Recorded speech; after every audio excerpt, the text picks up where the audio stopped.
Fetus osjeća ako majka proba pobačaj.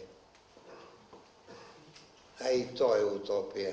Muškarac i žena, muž i žena moraju podjednako da žele dete. Samo tad je radosna, ne srećna ili vesela trudnoća. A trudnoća mora biti radosna i za jednog i za drugog. Svako veče da se nađu trudna žena i njen muž, da miluju trbuh, da se mole nekom molitvom uvijek istom. Pesmica neka, lepi razgovori, sve dete upija, ne razume se ništa. Upija, sve upija. Biće dobro, biće i porođaj dobar.